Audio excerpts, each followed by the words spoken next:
Millet olarak kendi kendimizi aşağılamaya pek sevdalıyız. Hani daha önceki videolarda da bahsetmiştim self-oryantalizm diye. Kendi kendimize Batı'nın aynasıyla bakmaya çalıştığımız şu aciz durumu hatırladınız mı? Farkında olmadan kendi kendimize öyle büyük haksızlık ediyoruz ki bu zulmü başkası yapamaz. Ne demek istediğimin tam karşılığı aslında bu videonun başlığı. Başka ülkede yaşayamam.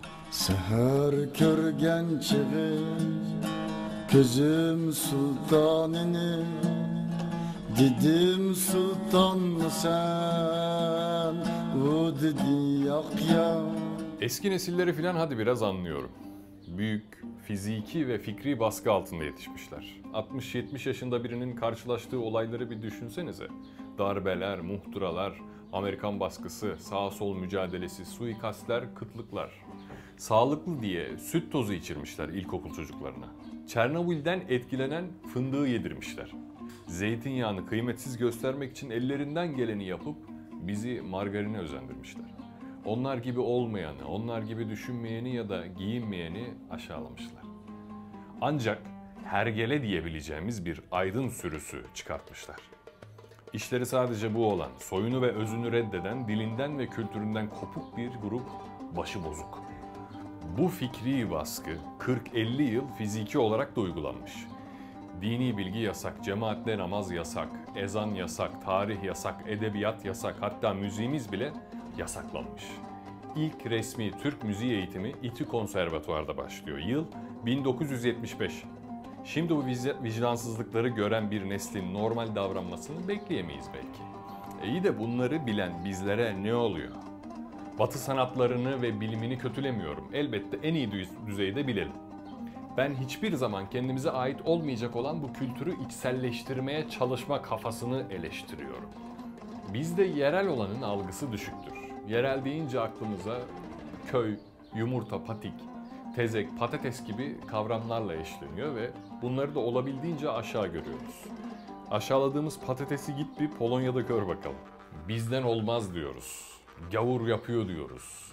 Garip bir video görüyor ergen kardeşim. Başka ülkede yaşayamam diye hashtag koyuyor. Sanki dünyadaki tek tuhaf insanlar bizde yaşıyor ve dünyanın en salak milleti bizmişiz gibi. Gülmek için paylaştığı videonun altında farkında olmasa da bu duygu yatıyor. İtalyanların, İngilizlerin, Hintlinin, Japonların davranışlarını çok iyi biliyor sanki. Hindistan'a gidiyor. "Aa ne güzel kıyafetler" deyip onları giyiyor. Tapınaklarında rahiplerinin elinden başına süpürge vurduruyor böyle. Dönünce de arındım başlığıyla bize bunu satmaya çalışıyor. Arındın tabii. Beynin arındı senin. Orada bıraktın geldin. Tarımla, hayvancılıkla hayal kuran kaç tane gencimiz var? Çiftçi olma hayalini kaç ebeveyn çocuğuna aşılayabiliyor?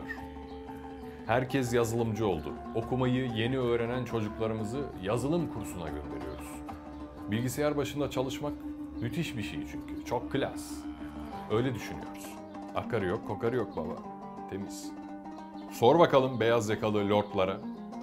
3 kuruş maaş için nelerle uğraşıyorlar oralarda.